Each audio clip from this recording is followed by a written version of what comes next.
आप सभी को मेरा नमस्कार। कल रात से जब से ये घटना हुई है, मैंने लाइव किया था, तब से हजारों फोन मेरे पास आ रहे हैं, सभी लोगों के पास आ रहे हैं कि कल की घटना क्या हुई थी। क्योंकि बहुत जल्दी थी और रात के 2 बजे तक हम लोग थाने में बैठे रहे FIR करवाने के लिए, परंतु FIR नहीं हुई और बहुत सारे लोगों से बात नहीं हो पा रही। कल से लगातार फोन आ रहे हैं कि क्या घटना हुई थी, इसलिए मैं चाहती हूँ कि आप सबके सामने पूरी घटना बताना चाहती हूँ। क्योंकि बहुत सारे लोग हैं जो अफवाहें फैला रहे हैं, गलत न्यूज देने का काम कर रहे हैं, षड्यंत्र कर रहे हैं। मैं बताना चाहती हूँ कि कल जब हम लोग घर पर बैठे थे, तब मुझे जानकारी मिली कि अर्जुन सिंह दादा जो हैं, जिन्होंने माननीय कमलनाथ जी के मन से दीपावली के दिन कांग्रेस की सदस्यता ली थी, वो गड़ाकोटा के विवेकानंद वार्ड में रहने वाले हैं। उन पर श्रीराम भार्गव, जो गोपाल भार्गव के छोटे भाई हैं, उनके घर के सामने से निकले और गाली गलौज कर रहे थे। इस घटना की जैसे ही मुझे जानकारी मिली, मैंने तुरंत ही दादा अर्जुन सिंह दादा को फोन लगाया कि क्या घटना हुई। पर उन्होंने बताया, मैंने कहा चलो मैं गड़ाकोटा आती हूँ, और मैं गड़ाकोटा आई। और उन्होंने जो एक और हमारे जो बड़े भाई हैं, बड़े भैया हैं मिंटू चौरा, देवेंद्र सिंह मिंटू चौरा, और अभिलाष सिंह जी, उनके बड़े भाई अभिलाष सिंह जी हैं, इन तीनों लोगों ने सदस्यता ली थी माननीय कमलनाथ जी के मन से। वो उनके रिश्तेदार भी होते हैं, तो उनको भी बुला लिया और हम चारों लोग जाकर के दादा अर्जुन सिंह जी के घर पर बैठे हुए थे। उसके साथ ही 2 पुलिस वाले वहां से निकल गए थे, तो वो लोग भी, जो एक ASI है मिश्रा जी और एक कांस्टेबल थे, हम लोग 6 लोग वहां पर उनके बैठक रूम में, दादा के बैठक रूम में बैठे हुए थे। उसी वक्त कुछ बातें चल रही थी हम लोगों की, ये बातें चल रही थी कि इस तरीके की ये घटनाएं हो रही हैं, तो हम लोगों को क्या करना चाहिए। तो सारे लोगों का प्लान बन रहा था कि हम सभी लोग FIR करने के लिए जाएंगे श्रीराम भार्गव की, चूंकि ये उनकी दूसरी घटना थी। फिर कुछ देर हम लोग की बात हो नहीं पाई, 2 मिनट हम लोग बैठे ही हैं, और ऐसी आवाज आई बाहर से, हथगोला फेंकने की आवाज आई। उस समय पर मुझे नहीं पता था, एक धमाका बस हुआ था, कोई धमाका हुआ, मुझे लगा कि पता नहीं क्या हुआ है बाहर। एकदम से धमाके चालू हो गए, बाहर से ऐसा लगा जैसे हजारों की भीड़ आ रही है। लोग मुझे गालियां दे रहे थे, बड़े भैया मिंटू चौरा को गालियां दे रहे थे, सारे लोगों को, दादा अर्जुन सिंह को गालियां देते हुए आ रहे थे कि बाहर निकल, और बहुत गंदी गालियां, मैं आप इस माध्यम से नहीं बता सकती आप सबको, ऐसी गंदी गालियां देते हुए। फिर मैंने जब बाहर निकल के देखा तो हजारों की संख्या में, बाद में पता चला कि पूरे गड़ाकोटा नगर में लोग थे उनके। गड़ाकोटा नगर में पता नहीं कहां से उन्होंने गुंडे बुलाए हुए थे, पूरे लोग फैले हुए थे। किसी के हाथों में लठ था, किसी के हाथों में बड़े बड़े पत्थर थे, किसी के हाथों में रिवॉल्वर थे। लगातार रिवॉल्वर चलाए जा रहे थे, पिस्टल चलाए जा रहे थे, गोलियों की आवाज तड़ आ रही थी, हथगोलों की आवाज आ रही थी, और लठ पूरे लगातार चल रहे थे। कोई जिसको जो मिल रहा था, जो वाहन मिल रहा था, उस वाहन में लठ मार रहे थे। दादा अर्जुन सिंह की घर में एक दुकान है, वो दुकान में घुस करके उन्होंने पूरी तोड़फोड़ की, पूरी दुकान क्षतिग्रस्त कर रहे थे, और उन लोगों ने सारे लोगों को खदेड़ा। जो लोग पकड़ में आ पाए उनको इतनी बुरी तरीके से पीटा। हमारे भाइयों को, हमारे परिवार के भाई है रामोतार कुर्मी और अर्जुन सिंह दादा के जो भतीजे हैं नीलेश राजपूत, उनको बहुत ज्यादा बुरी तरीके से पीटा। अभी भी बहुत गंभीर तरीके से घायल हैं।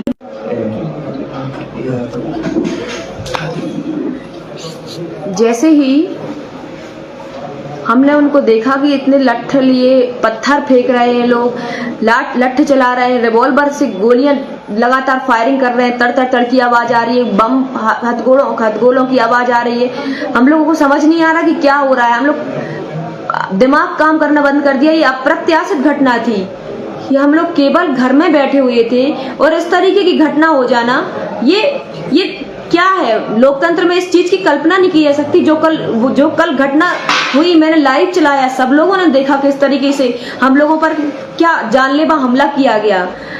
ये हमला, मैं कहती हूँ कि जिस तरीके से किया गया, ये पूरी तरीके से हम लोगों को जान से मारने का प्रयास था। हमें जान से मारने का प्रयास था, बड़े भाई मिंटू चौरा जी को जान से मारने का प्रयास था, बड़े भाई चिंटू चौरा जी को जान से मारने का प्रयास था। दादा अर्जुन सिंह ठाकुर जी जो लगातार उनका विरोध कर रहे थे, उनको जान से मारने का प्लान था। गोपाल भार्गव जान गए थे कि शायद वो चुनाव हार रहे हैं, इसी की बौखलाहट थी कि इन सब लोगों ने मिलकर के हमें चुनाव हराया है। और इसके बाद जैसे ही वो हम लोग बाहर हम लोगों ने झांक के देखा तो लोग इस तरीके से पूरा लोग हावी थे। हमारे जो भाई लोग थे वो सिर्फ पुलिस वालों के संरक्षण में पीटा जा रहा था उनको। किसी का सर फूट गया, किसी के पैर टूट गए। ऐसा नहीं कि पैर फ्रैक्चर हुआ, हड्डियों के 2 टुकड़े हो गए, हाथों की हड्डियों के 2 टुकड़े हो गए, पूरा सर फट गया, बहुत गंभीर रूप से घायल है। जो हमारा पारिवारिक एक भाई है रामोतार कुर्मी, और इसके साथ अर्जुन सिंह दादाजी का भतीजा है नीलेश राजपूत, दोनों लोग बहुत गंभीर रूप से घायल है। और जब वो दोनों लोगों को गड़ाकोट अस्पताल से सागर अस्पताल रेफर किया गया, वो डॉक्टर जो है, उन डॉक्टर का वीडियो भी मैं अभी डालूंगी, वो डॉक्टर गालियां दे रहा है उनको, उनके सर से खून बह रहा है, पांव की हड्डियां टूटी हुई हैं, पूरा मुंह से खून बह रहा है, पूरी दांत टूटे हुए हैं, पूरा शरीर उनका फ्रैक्चर है, पूरा शरीर उनका घायल है। और उसके बाद वो डॉक्टर गालियां दे रहा है इस तरीके से, और वो सीधा बात कर रहा है, जिससे भी फोन पे बात कर रहा है वो लगातार उनको गालियां देता रहा। और वो वीडियो भी मैं आपको जारी करूंगी। आप ये बताइए कि उस घटना के बाद फिर जैसे ही वो घटना हुई फिर से वो भीड़ चली गई, हम लोग अंदर ही थे। पुलिस वालों को मैंने 4:30 बजे एसपी साहब को फोन लगा दिया था। पुलिस वाले कम से कम 2.5 घंटे तक कोई वहां पर फोर्स नहीं आई, आसपास की भी फोर्स नहीं आई। रैली की फोर्स भी आने में कम से कम 1.5-2 घंटे लग गए। सागर एसपी को भी आने में शायद 3 घंटे लग गए। ये किस तरीके का हम लोग पता नहीं क्या था कि हम लोग बच गए, परंतु हम लोग कल जिस तरीके से घटना हुई हम लोग छोड़ चुके थे उम्मीद कि शायद हम लोग बच पाएंगे। और उसके बाद जो गाड़ियां हमारी बाहर रखी हुई थी, मैं आप सबको वीडियो एक शेयर किया है, मैं सारे गाड़ियों के वीडियो शेयर करूंगी। जैसे हमारे लोगों को पता चला कि ये घटना हो रही है, 2-3 गाड़ियां और आ गई। सारी गाड़ियों को इतने बुरी तरीके से क्षतिग्रस्त किया, इतनी बुरी तरीके से क्षतिग्रस्त किया कि वो किसी काम की नहीं बची। सारी गाड़ियों में तोड़फोड़ कर दी। और एक बात महत्वपूर्ण आप सबको बताना चाहती हूँ कि उन गाड़ियों में पुलिस वालों ने खुद अपने संरक्षण में वहां पर उन गाड़ियों के अंदर रिवॉल्वर रखवाई। गाड़ियों में पहले तोड़फोड़ की, कांच फोड़े, गाड़ियों में पूरी क्षतिग्रस्त कर दी, उसके बाद उसके अंदर रिवॉल्वर रखी। मुझे आज ही इस बात की जानकारी मिली कि उन्होंने ये भी करवाया। एक छोटा कुछ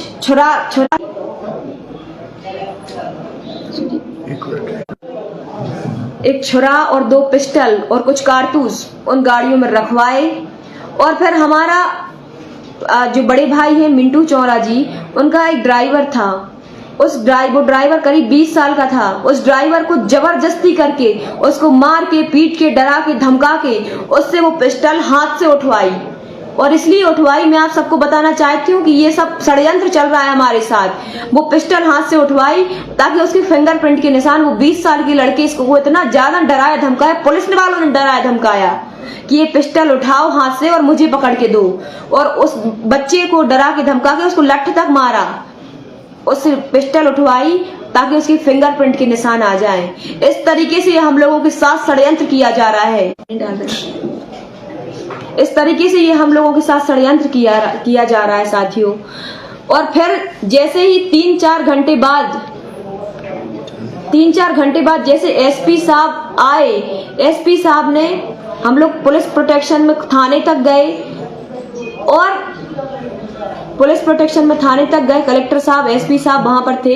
हम लोग रात के 1:30 बजे तक वहां पर बैठे रहे। केवल पुलिस वाले हम लोग को सांत्वना देते रहे कि हम आपकी एफआईआर करेंगे। और जब एफआईआर करने की बारी आई तो उन्होंने एक ऐसा मामला क्रिएट कर दिया कि ये 2 पक्षों के बीच में लड़ाई हुई, गाली गलौज हुई और सारी बात खत्म कर दी। मैं आप सबसे पूछना चाहती हूँ, क्या केवल इतनी घटना हुई है? मैंने सारे वीडियो आप सबको भी डाले हैं, और भी बहुत सारे वीडियो हैं जिनमें गोलियां चल रही हैं। ये जानलेवा हमला हुआ है सरासर, और पुलिस इस बात को केवल एक छोटी सी लड़ाई समझ के खत्म कर देना चाहती है। मेरे प्यारे साथियों, मैं आपसे ये कहना चाहती हूँ कि मैं कांग्रेस की प्रत्याशी हूँ, एक राष्ट्रीय पार्टी की प्रत्याशी हूँ। जब मेरे साथ इतनी बड़ी घटना हो सकती थी, इतनी बड़ी, और मैंने सारे लोगों से कहा है इस बात को कि हो सकता है कि आज मेरी जान चली जाए, और कोई इसमें दो राय नहीं थी कि वो ताला यदि टूट जाता तो हम लोग कोई 4-5 लोग जो घर के अंदर थे, उनके दादा थे, जो उनके घर की महिलाएं थी, उन सारी पूरी महिलाएं रो रही थी कि ये क्या हो रहा है। तो कुछ भी घटना हो सकती थी, कुछ भी घटना घटित हो सकती थी कल। मैं आपसे पूछना चाहती हूँ, जब मैं प्रत्याशी हूँ और मेरे साथ ये घटना हुई चुनाव के जस्ट एक दिन बाद, तो ये 5 साल है पूरे, 5 साल के बीच में किस किस के साथ क्या क्या हो सकता है। ये सारा का सारा जो प्रयास गोपाल भार्गव ने इसलिए किया कि लोग डरे, धमके सहमे और कोई भी कांग्रेस के साथ खड़ा ना हो। ये उनकी षड्यंत्र है। और दूसरी बात एक और बताना चाहती हूँ कि उन्होंने एक बहुत ही, मैं कहना नहीं चाहूंगी उन शब्दों के, उन्होंने बहुत ही असंवेदनशील बयान दिया है, बहुत ही नीचता पूर्वक बयान दिया है। जिस तरीके से अभी गोपाल भार्गव का एक बयान आया है कि ज्योति पटेल गड़ाकोटा में क्या कर रही थी। मैं आपसे पूछना चाहती हूँ कि मैं गड़ाकोटा से चुनाव नहीं लड़ी, क्या मेरा रहली विधानसभा क्षेत्र में गड़ाकोटा नहीं आया, गड़ाकोटा नहीं आता। और वो कह रहा है कि मुझे कार्यालय में होना चाहिए। आप मतलब आप मेरे कार्यकर्ता को परेशान करवाते रहो और मैं अपने कार्यालय में बैठी रहूं, मैं उस पर कोई कार्रवाई ना करूं, मैं उनके साथ खड़े होने के लिए नहीं जाऊं। आप कह रहे हैं कि हमें मतदान की रिपोर्टिंग लेना चाहिए। नहीं साथियों, यदि आपके ऊपर, मेरे कार्यकर्ताओं के ऊपर कोई भी आंच आती है तो मैं उनके साथ खड़े होने जाऊंगी, और इसमें मेरी जान चली जाती है तो मुझे कोई परवाह नहीं है। मुझे परवाह इस बात की थी कि ऐसा ना हो कि भीड़ में जो आपने जो इस तरीके से अटैक करवाया हमारे ऊपर, श्रीराम भार्गव उसमें मौजूद थे, अभिषेक भार्गव उसमें मौजूद थे, कुश भार्गव उसमें मौजूद थे, और सारे लोग जिनके लिस्ट में नाम दिए हैं मैंने, पूरे लोग उसमें मौजूद थे। एक एक व्यक्ति को चिन्हित किया गया, मेरे द्वारा चिन्हित किया गया, वीडियोस में जो आए उनको चिन्हित किया गया, और गड़ाकोटा के लोगों ने चिन्हित किया कि कितने लोग वहां पर थे। तो मैं कहना चाहती हूँ, जब मेरे साथ ये घटना हो सकती है तो आप लोगों के साथ भी हो सकती है। तो आप सबको सतर्क रहने की जरूरत है और इनसे लड़ने की जरूरत है। हार कर डर जाने की जरूरत नहीं है। ज्यादा से ज्यादा क्या होगा, ज्यादा से ज्यादा ये होगा ना कि जान जाएगी। आज ये गोपाल भार्गव दहशत फैलाने का काम कर रहे हैं पूरे क्षेत्र के अंदर कि मेरे खिलाफ कोई भी आदमी बोल ना पाए, और उनको ये लग रहा है कि ये ज्योति पटेल एक लड़की होकर के मेरे गड़ाकोटा में आकर के मेरे खिलाफ में बोल जाती है, मेरे खिलाफ में खड़ी हो जाती है। मैं जो कार्यकर्ताओं को डरा रहा हूँ वो इस डर में नहीं जी रही है। चुनाव हो गया उसके बाद भी वो लोगों के साथ खड़ी है, तो उनको इस बात का कहीं ना कहीं डर है कि वो चुनाव हार रहे हैं, और ये चुनाव हारने की बौखलाहट है। साथियों, उन्होंने बहुत ही अभी जो बयान दिया है, रात में दिया था, वो बहुत ही नीचता वाला बयान था और मैं उसकी कड़ी निंदा करती हूँ। और उन्होंने ये कहा कि मैं उनकी हत्या करने के लिए आई थी। मैं बहुत ही लोकतंत्र को मानने वाली हूँ, संविधान को मानने वाली हूँ, और चाहती हूँ कि निष्पक्ष चुनाव हो, और निष्पक्ष चुनाव के बाद सभी लोग शांतिपूर्वक अपने घरों में बैठें और कार्यकर्ताओं को परेशान न करें। भाजपा के जो लोग हैं उनसे भी कहना चाहती हूँ कि आपका भी परिवार है, आप लोग हमारे जो कांग्रेस के कार्यकर्ता हैं, कांग्रेस के जो वोटर्स हैं, उनको डराएं धमकाएं नहीं, क्योंकि आपका भी परिवार है। सत्ता कांग्रेस की आने वाली है, और यदि आप लोग ऐसा करेंगे तो हम भी ईंट का जवाब पत्थर से देना जानते हैं। और ऐसा नहीं है कि हम लोग डर गए हैं आपकी धमकियों से। हम लोग खड़े रहेंगे, डटे रहेंगे, और जब तक आप पर जो हत्या का प्रयास जो आपने हम पर करवाया है, जानलेवा जो हमला करवाया है, उसका मामला दर्ज नहीं करवाते, तब तक हम लोग शांत नहीं बैठेंगे। हमारा पूरा कांग्रेस का परिवार साथ है। माननीय कमलनाथ जी से हमारी बात हुई है, उन्होंने भी ट्वीट किया है और उन्होंने भी कहा है कि ज्योति पटेल अकेली नहीं है, ज्योति पटेल के साथ पूरी मध्य प्रदेश की कांग्रेस है, पूरी भारत की कांग्रेस है। और माननीय रणदीप सुरजेवाला जी का फोन आया था, और दिग्विजय सिंह जी राजा साहब से भी हमारी बात हुई है, और हो सकता है कि वो भी हमारे बीच आए। और पूरा का पूरा कांग्रेस परिवार, माननीय अरुण यादव जी से हमारी बात हुई है, वो भी हमारे बीच आएंगे। और जब तक इस हत्या का मामला, गोपाल भार्गव के संरक्षण में जो लोग आए थे, श्रीराम भार्गव, कुश भार्गव, अभिषेक भार्गव, ये सारे लोगों पर जब तक हत्या का मामला दर्ज नहीं करा देते, तब तक हम चैन से नहीं बैठेंगे। और ज्यादा से ज्यादा आप लोग क्या करेंगे, मुझे मारेंगे।